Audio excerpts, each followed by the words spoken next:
అందరికీ నమస్తే.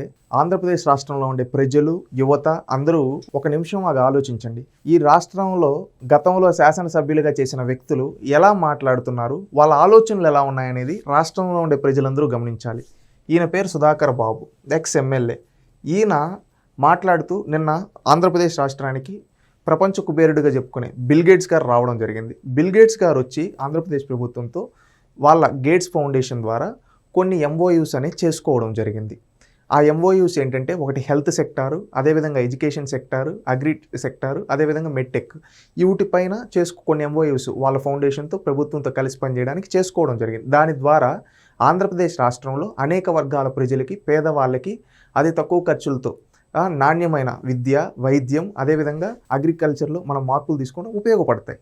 దీని గురించి వీళ్ళు ఆలోచించకుండా వీళ్ళు దీని గురించి అడగటం లేదు. వీళ్ళు ఏమడుగుతున్నారు తెలుసా? ఈ ఎంఓయూల గురించి చెప్పమని అడగటం లేదు, ఎంఓయూల గురించి మాట్లాడమని అడగటం లేదు. వీళ్ళు అడిగేది ఏంటంటే, ఆంధ్రప్రదేశ్ రాష్ట్రంలో ప్రజలందరూ వినాలి.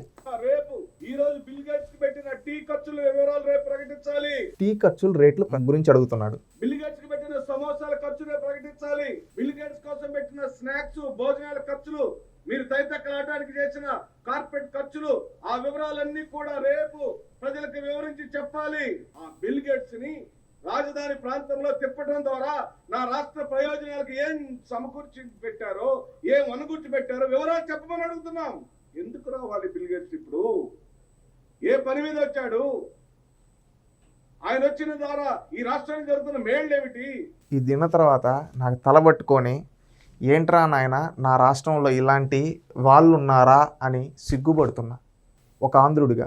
ఎందుకంటే గతంలో వీళ్ళు అధికారంలో ఉండేటప్పుడు రాష్ట్రానికి రాజధాని లేదు, రాష్ట్రంలో యువతకు ఉపాధి ఉద్యోగ అవకాశాలు లేవు. యువత ఉపాధి ఉద్యోగ అవకాశాలు అడిగితే ఫిష్ మార్ట్లు పెట్టాం కదా, చికెన్ మార్ట్లు పెట్టాం కదా, పని చేసుకోవచ్చు కదా అని చెప్పారు. ఎవరు? వీళ్ళు. ఈరోజు ఇక్కడికి వచ్చి బిల్ గేట్స్ వస్తే ఏమి లాభం? ఏం అడుగుతున్నారు? టీ సమోసా ఖర్చులు. నవ్వాలా, ఏడవాలా, ఏమనాలి వీళ్ళని? ఆంధ్రప్రదేశ్ రాష్ట్రంలో అండి యువత ఆలోచించండి. ఈరోజు ఈయన అడగాల్సింది ఏంటో తెలుసా? బిల్ గేట్స్ గారు ఎంఓయూలు చేసుకున్నారు కదా ప్రభుత్వం, దానివల్ల ఎంత లబ్ధి చేకూరు? మీకు ఆ అవగాహన లేదేమో, ఎందుకంటే మీ ఆలోచనలు అక్కడే ఆగిపోయి ఉన్నాయి. ఏంటంటే టీ, సమోసాలు, ఈ ఖర్చుల గురించే మీ ఆలోచనలు ఆగిపోయి ఉన్నాయంటే, సుధాకర్ బాబు గారు ఒకటి అర్థం చేసుకోండి, మీ ఆలోచనలు అక్కడే ఉన్నాయి. మీకు టీ ఖర్చుల గురించి అడిగే మీకు టెక్నాలజీ గురించి ఏం తెలుస్తుంది? సమోసాల గురించి అడిగే మీకు సాఫ్ట్వేర్ నెట్వర్క్ల గురించి ఏం తెలుస్తుంది? మీరు ఏదో తిరుగుళ్ళు అని చెప్తున్నారు.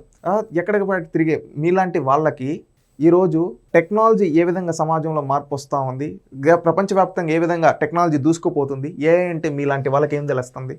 తెలియదు. వీళ్ళు ఆంధ్రప్రదేశ్ రాష్ట్రంలో ఉండే ప్రజలు కూడా ఆలోచించండి. వీళ్ళు గత 5 ఏళ్ళు చేసింది ఏంటంటే, ఈయన మాటలు బట్టి అర్థమవుతా ఉంటే తినేసి కూర్చో ఉన్నారు. మనం చూసాం జగన్మోహన్ రెడ్డి ఎగ్గ పఫ్ఫులకి ఎంత ఖర్చు పెట్టాడో, అదేవిధంగా పూట భోజనం 70,000 పెట్టి తెప్పించుకునే వాళ్ళని చెప్పి మనం చూసాం. అంటే వీళ్ళు 5 ఏళ్ళు ఎగ్గ పఫ్ఫులు, అదేవిధంగా భోజనాలకి, టీ ఖర్చులు, వీటితోనే ప్రభుత్వ ఖజానాన్ని తినేశారు. అందరూ వీళ్ళలాగా తింటా ఉంటారేమో అనే ఉద్దేశంతో ఈరోజు ఇవి అడుగుతున్నారు. ఎందుకంటే వాళ్ళ అవగాహన అంత మాత్రం కాబట్టి. కానీ ఆంధ్రప్రదేశ్ రాష్ట్ర ప్రజలందరికీ నేను చెప్తున్నాను, ఈ హెల్త్ సెక్టార్లో మనం కొన్ని ఎంఓయూస్ చేసుకోవడం జరిగింది. దాని ద్వారా ఏంటంటే మనందరి హెల్త్ రికార్డ్స్ ఒక డిజిటలైజేషన్ చేసి, దాని ద్వారా మన బాడీ కండిషన్ని బట్టి మనం ఎలా ఉండాలి అంటే, మనకి ఏదన్నా హెల్త్ ఇష్యూస్ వస్తే దీనికి ముందుగా గుర్తించి దానికి మెడిసిన్ ఎలా ఇవ్వచ్చు, దాన్ని ఎలాగ ప్రికాషన్స్ తీసుకొని దాన్ని ఎలాగ కొన్ని ఎలా నయం చేయొచ్చు అనేది గుర్తించేదానికి ఈ టైప్ ఆఫ్ కలిసి ప్రభుత్వంతో వర్కౌట్ చేయడానికి బిల్ గేట్స్ ఫౌండేషన్ అనేది ఎంఓయూ చేసుకోవడం జరిగింది. అదేవిధంగా ఎడ్యుకేషన్లో స్కిల్ డెవలప్మెంట్ ట్రైనింగ్ కోసం ఎంఓయూ చేసుకోవడం జరిగింది. అదేవిధంగా మెడ్టెక్లో ఒక ఎక్విప్మెంట్స్కి సంబంధించి వీటికి సంబంధించి ఎంఓయూ చేసుకోవడం జరిగింది.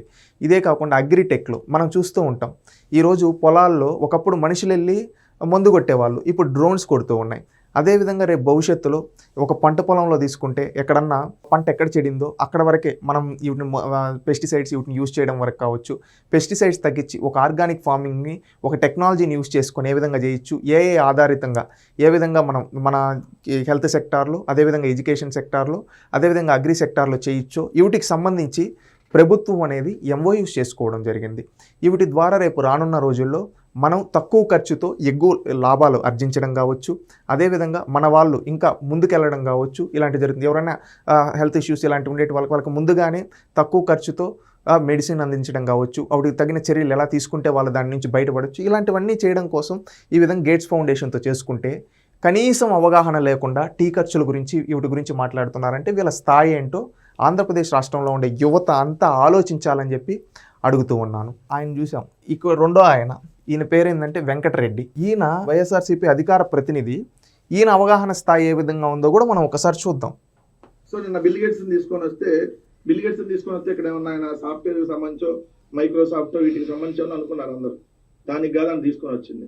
ఇక్కడ ఏదో చూడండి, పునుగులు తినిపించడానికి వ్యవసాయ క్షేత్రంలో ఏదో మహిళా రైతుతో యాప్ గురించి వివరిస్తున్నారంట. అంటే ఇక్కడ చూడండి, మైక్రోసాఫ్ట్ గురించి వీటి గురించి నీకు బిల్ గేట్స్ ఫౌండేషన్ ద్వారా ప్రభుత్వంతో ఎంఓఏ చేసుకునే దానికి ఇక్కడ జరిగే వీటి గురించి డిస్కస్ చేయడానికి దీనికోసం వచ్చాడు. అది కూడా నీకు తెలియదు. న్యూస్ పేపర్ ఏ రోజన్నా చదివితే, అంటే న్యూస్ పేపర్ అంటే నువ్వు మీ టాయిలెట్ పేపర్ సాక్షి చదువుతూ ఉంటావు. మీ టాయిలెట్ పేపర్ సాక్షి కాకుండా న్యూస్ పేపర్ ఇన్ఫర్మేషన్ వచ్చే న్యూస్ పేపర్ చదువుంటే నీకు తెలిసి ఉంటుంది. నువ్వు మీ పేటీఎంలో పెట్టే పోస్టులు చూసుకొని నీ బుర్ర అక్కడికే ఆగిపోయింది. అందువల్ల నువ్వు ఆ విధంగా తయారయ్యావు. ఈ గేట్స్ ఫౌండేషన్తో చేసుకున్న ఎంఓయూస్ గురించి నువ్వు మాట్లాడలేవు. అందుకని ఏంటంటే పునుగులు తినిపించడానిక నీ బుర్ర ఎక్కడ ఆగిపోయిందో చూడండి. ఆంధ్రప్రదేశ్ రాష్ట్ర ప్రజలారా, పునుగులు అంటే కూడా నాకు ఒక గుర్తొచ్చింది.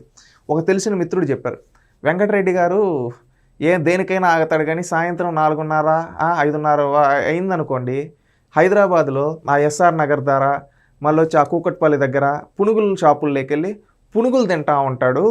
అందుకని ఆయన బుర్ర ఏంటంటే బిల్ గేట్స్ వచ్చి ఆర్టీజీఎస్ దగ్గర మన చంద్రబాబు నాయుడు గారు ప్రజెంటేషన్ ఇచ్చింది, సీఎం గారు కాన్ఫరెన్స్ కాల్లో డిస్కషన్ చేసి అక్కడ స్టేట్ డెవలప్మెంట్ దీనికి సంబంధించి వాళ్ళ ఫౌండేషన్తో జరిగే యాక్టివిటీస్ గురించి అవుట్ గురించి ప్రజెంటేషన్ ఇచ్చింది. అగ్రికల్చర్ వ్యవసాయ క్షేత్రానికి వెళ్ళి అక్కడ ఆర్గానిక్ ఫార్మింగ్ ఏ విధంగా చేస్తున్నారు, టెక్నాలజీని యూజ్ చేసుకొని ఏ విధంగా పంటలు పండిస్తూ ఉన్నారు, వీటినన్నిటిని గమనించకుండా ఈయన ఏంటంటే పునుగులు గమనించాడంటే ఆయనకేంటి ఇవేవి కనబల్లా, ఆయనకి పునుగులు కనిపించాయి. ఎందుకంటే సాయంత్రం 5:30 అయితే గంట కొట్టినట్టు పునుగుల షాపుల కాడికి వెళ్ళే పునుగులు తినే నీలాంటి వాళ్ళకి ఇంకేం తెలుస్తుంది? మీ బుర్రలు అక్కడే ఆగిపోయాయి. గత 5 ఏళ్ళు ఎగ్ పఫ్ఫులు తినడానికి జగన్మోహన్ రెడ్డి గారికి టైం సరిపోయింది. కూర్చొని 70,000 రూపాయలతో ప్లేట్ భోజనం తెచ్చుకొని తిన్న ప్రభుత్వ సొమ్ముని ఆ విధంగా అనొచ్చు అనకూడదు, పంది కుక్కల్లాగా తిన్న మీకు రాష్ట్రం గురించి ఏం తెలుస్తుంది? ఇది రాష్ట్రంలో ఉండే యువత, రాష్ట్రంలో ఉండే ప్రతి ఒక్క వర్గం వాళ్ళు ఆలోచించాలి. వీళ్ళ స్థాయి ఏంటో, వీళ్ళ మెదడులు ఎక్కడికి వరకు ఉన్నాయంటే పునుగుల దగ్గర, టీ బిల్లుల దగ్గరనే ఆగిపోయాయి. వీళ్ళకి టెక్నాలజీల గురించి, ఏఐల గురించి, క్వాంటమ్ వ్యాలీల గురించి వీళ్ళకి తెలియదు. అందుకని బహుశా మీకు తెలిపేది ఏంటంటే ఇలాగ చిల్లరగా మాట్లాడి రాష్ట్రం పరువు తీయద్దండి. రజనీకాంత్ గారు వస్తే రజనీకాంత్ గారిని విమర్శించారు. ఆ తర్వాత సుందర పిచ్చయ్య గారిని కలిస్తే నేను ఒక వీడియో చూసి మధ్య సుందర పిచ్చయ్య గారిని ఒక బూతు మదంతో మీ వైసీపీ వాళ్ళు మాట్లాడారు. ఈరోజు బిల్ గేట్స్ గారు వస్తే టీ ఖర్చుల గురించి మమ్మిస్తా ఆయన ప్రపంచ కుబేరుడు. ఆయన సొంత ఫ్లైట్లో వచ్చి ఇక్కడ ప్రభుత్వానికి వచ్చాడు. ఆయన టీ తాగడం కోసం వస్తాడారా? ఆలోచించండి. పునుగులు తినడం కోసం వస్తాడారా? అంటే మీ మెదళ్ళు ఎక్కడున్నాయి, మీ ఆలోచనలు ఎక్కడున్నాయో చూసుకోండి. ఆంధ్రప్రదేశ్ రాష్ట్రంలో ఉండే యువత కూడా, ప్రజలు కూడా ఆలోచించాలి. ఇలాంటి చీప్ మెంటాలిటీ, ఇలాంటి క్యారెక్టర్లెస్ క్యాండిడేట్స్ డైవర్షన్ చేయడం కోసం ఎన్నైనా చెప్తారు. ఎందుకంటే ఈరోజు చంద్రబాబు నాయుడు గారి ఆలోచనలు ఏఐ, క్వాంటమ్, రాష్ట్రానికి అభివృద్ధి చేయాలి, రైతులకి న్యాయం చేయాలి, అదేవిధంగా రాష్ట్రంలో ఉండే అన్ని వర్గాల ప్రజలకి టెక్నాలజీని యూజ్ చేసి తక్కువ ఖర్చుతో ఎక్కువ లాభాలు వచ్చే విధంగా చేయాలని ఆయన ఆలోచనలు చేస్తూ ఉంటే, ఈ రాష్ట్రాన్ని అనేక రంగాల్లో నెంబర్ 1గా ఉంచాలని ఆలోచనలు చేస్తూ ఉంటే వీళ్ళ ఆలోచనలు ఎక్కడ ఉన్నాయి? పునుగుల షాపుల దగ్గర, అదేవిధంగా టీ షాపుల దగ్గర ఆగిపోయాయి. అందుకని రాష్ట్రంలో ఉండే ప్రజలందరూ గుర్తించి వీళ్ళకి శాశ్వతంగా అధికారానికి వీళ్ళని దూరం చేస్తేనే మన రాష్ట్రం బాగుపడుతుందని సవినీయంగా తెలియజేస్తున్నాం. ప్రతి ఒక్క ఆంధ్రప్రదేశ్ రాష్ట్రంలో ఉండే అందరూ ఆలోచించాలని కోరుకుంటున్నాం. Please subscribe to Leo news for more videos.